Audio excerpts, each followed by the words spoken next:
This is Lama Tantrapa. Happy World Tai Chi and Qigong Day. Today I'm delighted to introduce to you one of my most favorite and beloved apprentices, Nanci Williams, who has been studying with me for almost 10 years. And she's one of the most well-trained Qigong coaches in the world. So without any further ado, let me introduce Nanci. Thank you, Nanci, for joining me today. I really appreciate you taking the time to answer all my questions. Okay, you're welcome. Well, you are a professional healer, a body worker, a licensed massage therapist, in addition to many other things that you've learned over the years. Can you begin with a journey that you took to get to where you're at right now? So I decided to study at Oregon College of Oriental Medicine, intending to become an acupuncturist and an herbalist. That made sense to me after growing up in the military. And in the military, pretty much to heal yourself, you go for a 3-mile run with a jug of water, and hopefully all things are good by the time you get back. And pain is the weakness leaving your body. Right. Pain is pain. Whereas my dad used to say, if you're in too much pain, the military can fix it. So if not, go for a run with some water. Anyway, so I enrolled in Oregon College of Oriental Medicine. I had to update all of my sciences at the time. So it's a rigorous school. And there I discovered Qigong. I didn't even know the word existed as I started my journey. And they also made you touch people. Coming from my family, we just didn't touch ourselves or each other. There was a lot of love, just not a lot of touch. And because Oregon College of Oriental Medicine is a complete school, you have to take one of their touch modalities, either shiatsu or tuina, and tuina is what we would understand as physiotherapy. That's chiropractic, physical therapy, the use of needles and herbs, but for ooh, ouch, I hurt. So that really made sense to me. It's like, wow, you can just touch somebody with this hands-on application and the body gets better. At that time, I didn't even comprehend that to be true. And then the Qigong class, I was blown away by the power of attention, the power of breath practices, the power of ease and grace that comes from slow movement, and then the compassion for my own body as I meditated on my organs. And that was not a part of my life before Oregon College of Oriental Medicine. So I studied there. And honestly, I decided that I didn't want to work with needles and pins. And herbs and nutrition, of course, always, but I really was fascinated by the information I received about another person through touching them, through both of us doing some Qigong together, just slowing things down and really learning to listen, to understand more of the true nature of what's going on. So when I left Oregon College of Oriental Medicine, I was studying Soaring Crane Qigong. I was able to master the beginning and intermediate form by myself in a park, no problem. But at the time, I still didn't really trust that I could feel this flow of qi, that I even understood what qi was and how to work with it within my own self. And I had just completed, a couple of years prior, but I had completed 801 hours of massage at East West School of Massage because I really wanted to touch people. That was just what I wanted to do. I'm going to touch people and do Qigong. This is amazing. Let's heal. And so even with all of that training, right, all of that touch training, the training at Oregon College of Oriental Medicine, so I decided late in December 2010, I typed in no form Qigong because I realized that Qigong, you can't understand it or work with it inside of a form to fully feel connected to its flow, not my own intended flow, but the flow of the energy, of the Qi. And so I typed it in, and lo and behold, up comes Lama Somananda Tentrapa, the Academy of Qi Dao. And I was so happy that something even existed when I typed in those words, no form Qigong. And one of his apprentices had just set up a meetup group. So I was able to meet up with him, met him, heard the story, didn't believe a word of it. And why didn't you believe the word of it? Because it was so crazy. I mean, amazing, right? Like, I didn't even understand the words, like the flow of Qi and strength training and martial art and Tantra. I was like nervous about the word Tantra. I'm like, I just want to feel the flow of Qi. Well, you had Taoism, Confucianism, Buddhism, the martial arts, the healing arts, and then the Tantra, the beautiful spiritual potential of interpersonal relationship and exchange. Which I now can understand much better. And it was a big story to believe. You come from Russia, Ukraine. Haven't studied Aikido, but I've read about Aikido. I was really impressed with Aikido, and here's this guy whose family trained with Morihei Shiba, and he tracked it, and I was like, okay, great. So, and as I was leaving his home, that first meetup, I opened the door right into my foot and my face. Apparently I didn't even know how to open a door gracefully. And he started to laugh like crazy. I could see that he was a real person, and I was like, I'm going to study with him. So that following weekend was my very first class at Academy of Qi Dao. And it is still the most practical, applicable school and practice I've ever engaged in that helps you really embody and test, right? Believe nothing, test everything for personal wisdom. To really test into my own alignment, my own breath, my own ease, my own grace, my own strength. And I love that, because then there's the no form. It's fully, the wisdom just comes from the body up. You don't have to think. You just learn to feel and trust and receive what your body is saying, which helps you to let go of things. So that's how I came to the Academy of Qi Dao, Lama Somananda Tentrapa, and studying this no-form Qigong. I can finally, after studying 10 years with him, and 10 years of science, Chinese medicine, manual therapy, body work and massage, that I'm just now really starting to feel this flow of Qi. It's been a very dedicated practice. I am a slow learner, but it's incredible, and it's this ever-expanding school of understanding. Well, I think you deserve more credit than that, because you've also studied a number of other disciplines.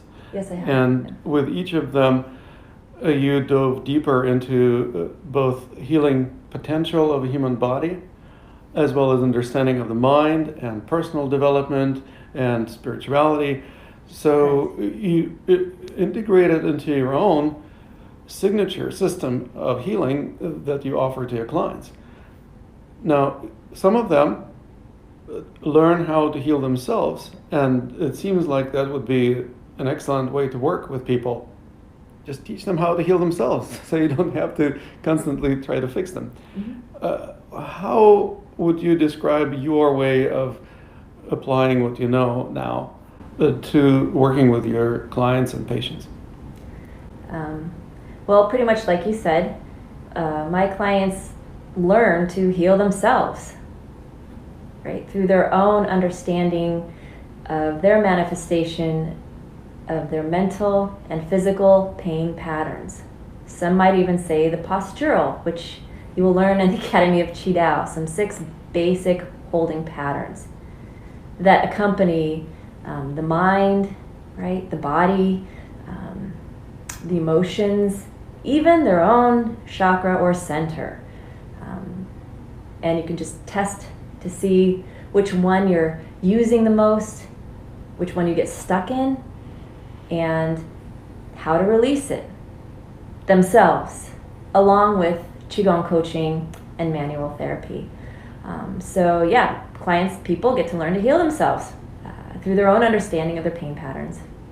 And also with the help of your coaching and Right. your manual therapy. Right? Yes, of course. And the manual therapy is so important. It's so helpful. One, you learn to receive.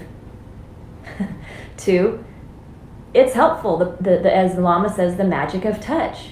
What I discovered, it is incredible. Touching ourselves, touching each other in a therapeutic way is empowering for actually both the practitioner and the students. Those are the ones that are attracted to this work. And this body of work, as they, kind of unfold and bring their own selves into their own ease, their own grace, their own wisdom, their own understanding, which I just love and bow down to. And so a session with me usually shows up. We do an intake. We immediately work with the energy centers, so we can test to see. Even I don't know, right? How are they holding themselves, back or forth, up or down, in or out, their specific patterning they're in, and then they both know. And then we practice some basic, grounding practices so that they can feel that no matter how distorted or in pain they might feel or come in, there is a place of balance and breath in the body, and they can find it right there. And they immediately feel better without me ever touching them, which I find brilliant. It's like, who wouldn't want that? And the principle that drives me even to be a body worker, in undergrad I studied political science, intercultural communication, and modern language. I wanted to help heal the world, through Amnesty International and a sense of greater wisdom than what I see now, right, coming from our humans, our fellow humans. And I understood that, like, angry people make angry decisions, tired people make tired decisions, bored people make bored decisions, aggressive people make aggressive decisions. And my dream is to be surrounded by people who are so aligned with themselves, walking their own self-resourced wisdom and talk, that any system that they engage in, from parenting to teaching to making laws, right, to building a building, to planning, all that comes from the most aligned and resourceful space. Because I think that's the space that will create a consciousness that we've never even experienced it before, that's more whole and powerful and compassionate and graceful. Yeah. Let me ask you this. When you consider the magic of touch, does it have any application for those people who are not receiving your therapeutic touch? So studying with Academy of Qi Dao, you actually, first you start to resource your own self, to advocate for yourself, to heal yourself, right? So nobody's doing it to you. What are you doing to yourself in a way that, not shameful, it's like not, oh, shame on you. It's not that. It's just, we become identified with how we hold ourselves. We just do. The way I explain it, it's almost like a constellation. Like, you can look up at the stars and you see a constellation. We say maybe the Big Dipper here, in the northern hemisphere. And the constellation is literally how your body's joints are organized. And your joint system, the receptors in the joints that tell the whole central nervous system and yourself, your balance system, this is who I am. So if you go to a chiropractic session or a massage session, or somebody who then starts to rearrange your stars, it's like, wait, where'd the Big Dipper go? And I just noticed, here, right, people, their stars will start to realign to how they were. It's how they identify with themselves. I hang out over here. I kind of put my shoulder here. My pelvis is kind of this way, and then, of course, story wrapped around that identity. But what I found is with Qigong, with the internal work, the breath, mindful application of therapeutic touch, and long distance to self. Long distance, they also can resource family or a friend or a partner, right? Even their own body worker can come into play. I've done that one before too. It's fantastic. Anyway, so self-touch, right? And because it's so gentle and precise, the stars, to say you are crampy, kind of a cramped Big Dipper, the stars move so gently, so wholly, in such a 360-degree fashion, right? That the identity remains.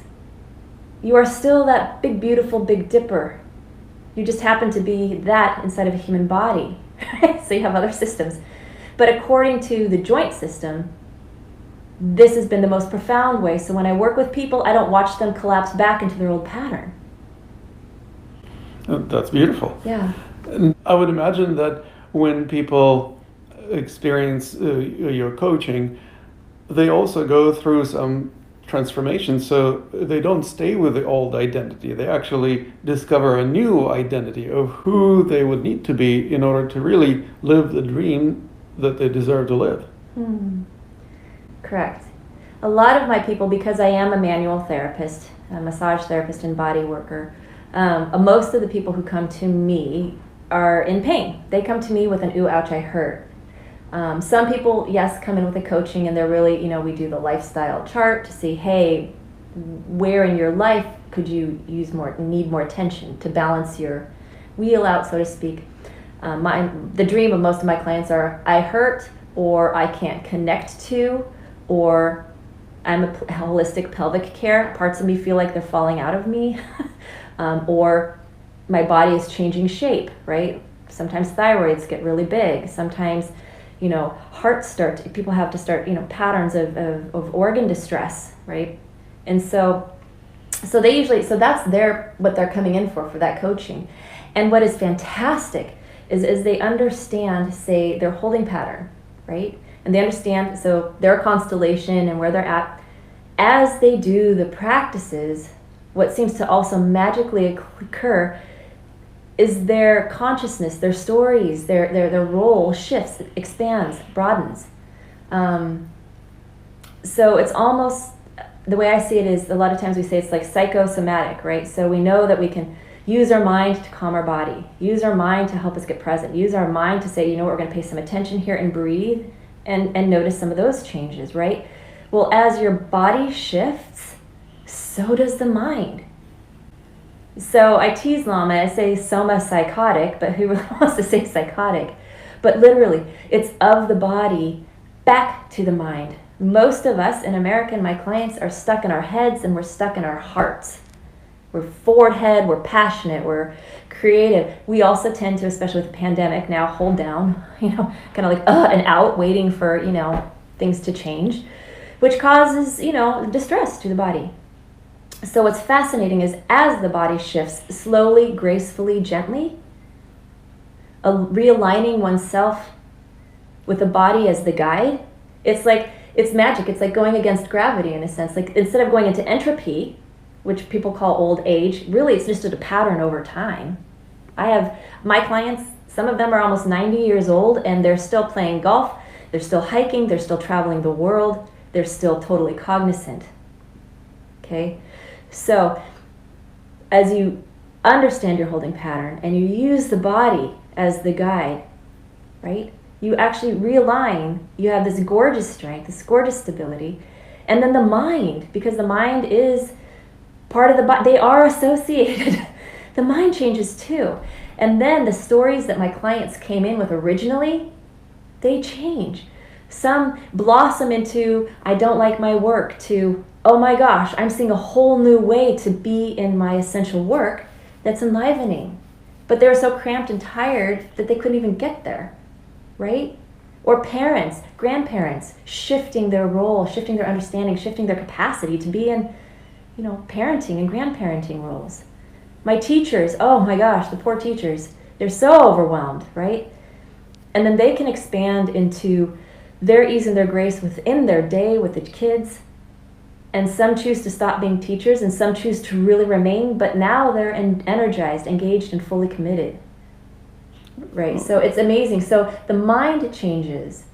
So instead of going of the mind into a coaching conscious, which is great because many people haven't even taken the time to reevaluate who they are, what their values and beliefs are now. Are they walking in alignment with those? Are they creating their own tension because they're living differently than their deepest values? That itself is discord. So that I appreciate that piece so much. But in most of my practice, people come to me with the body. And it's just brilliant to see how it works that way too, of the body to the mind.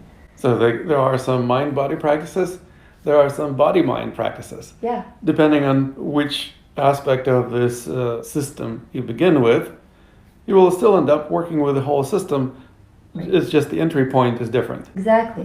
Whether we start with the mind and then work on the body, or we start with the body and then work on the mind. Mm-hmm. It has to be done in conjunction, because otherwise it's going to be a less holistic approach than we know is needed. Now, how about your personal experience with personal development? You've been working on that aspect for quite a while. Yeah. And you worked with some of the remarkable teachers. How did that play into your further exploration of Qigong coaching and Qidao? Yeah, that's fantastic. Thank you so much. So with personal development, I studied with Carol Sanford, who her school sourced Nickel, Bennett, Ospinsky, Gurdjieff. The whole Gurdjieff team. And Gurdjieff, by the way, even though he was a philosopher and a thinker, he mandated dancing. You can't shift anything if you don't move the body, right? Like tension is frozen movement. It's like, the way I say it's like an icicle. An icicle is tense water.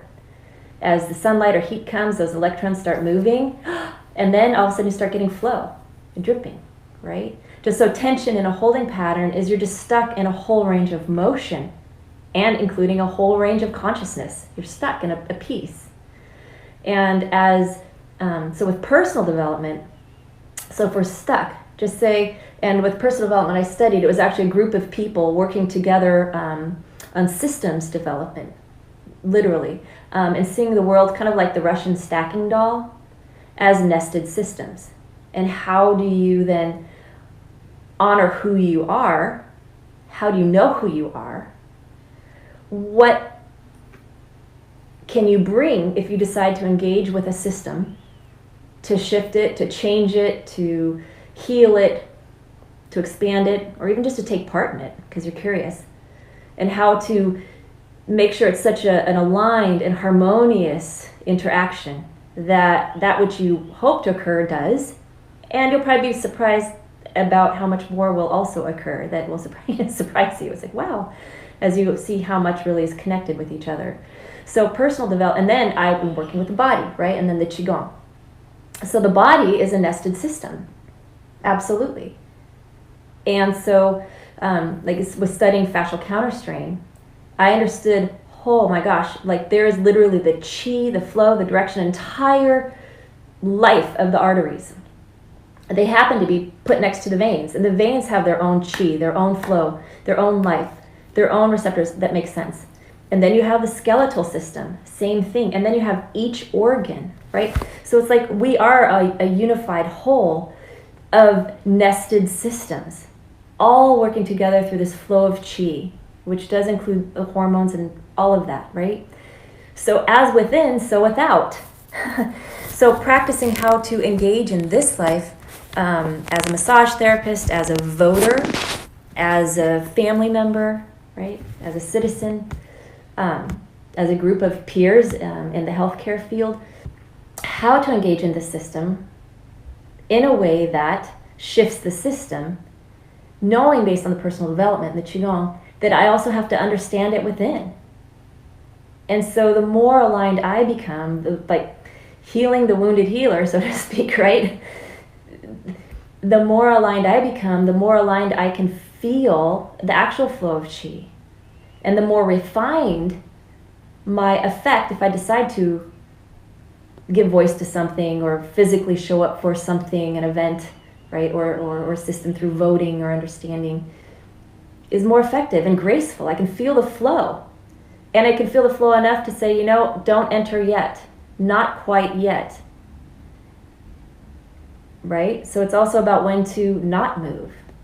When to just go back and breathe. And then as you learn to feel the flow, then you'll feel it and it's like, aha, now it's time to move. Now it's time to go. Here we go. And because I've done the work and my clients have done the work, hopefully everybody's doing their own work, then when they enter that system, right, to affect it, then there's this wholeness, this alignment, this greater capacity. And it's just like when you mess with one of those little dolls inside of the Russian nested doll, it affects everything. Just like when you mess with a system inside the body, it affects everything. Well, and what kind of effect did Qigong practice have on your personal development? And you also mentioned Wow, that right. the term the wounded healer. How did you experience your own healing? When I met him, yep, my body had had quite a few surgeries. I couldn't walk, and I couldn't really use my arm very well. My back hurt, and I was a big ball of holding patterns. I just took all my emotions and stuffed them inside of me, manifested as, weak legs and crampy pelvis and disempowerment. And studying with you, you taught me, it's like when I first met Lama, I couldn't even lift my left leg, like barely, couldn't lift it. He taught me to slow down. From the slowing down and practicing Qigong, I was able to develop some compassion, right? We call it acceptance. It's like, oh, wow, instead of conforming to this physical therapy or this Pilates or this yoga that was sort of helping, but not really. I mean, I still couldn't lift my leg. The more I paid attention, I could feel precisely where the beginning of the lack of that movement and flow and energy began. So then I was able to start there instead of taking the whole body through some form. And it was amazing. Healing, feeling the flow, right? Feeling what happens over time, right? How change occurs over time is essentially the flow of changes. And as we know, it's the most constant thing in the universe. Right. So if we learn how to be aligned with the flow of changes, we may be able to be in the flow. That's the thing, aligned within the self, right? Because the cool thing, when you're aligned mentally and emotionally, meaning you are walking your well-worked values and beliefs and talk in this life, internally, for yourself, and externally, your work in the world, and you're aligned in your body. And when the body is really aligned, not fake, not like some fake posture, right, but really aligned, oh my gosh, the ease and the grace. And honestly, what I say is we don't even have what's called relaxation in our body. It's just that we're like pulsing at this beautiful resting potential, right? Your original design, the length, the gorgeous length of your muscles and your limbs, the relaxation and freedom of the joints to articulate, right? The body to have concentric and eccentric balanced strength. We call that grace. Grace is, concentric and eccentric, right? Versus sloppy. Okay, that's not concentric eccentric strength at all. So grace starts to happen, right?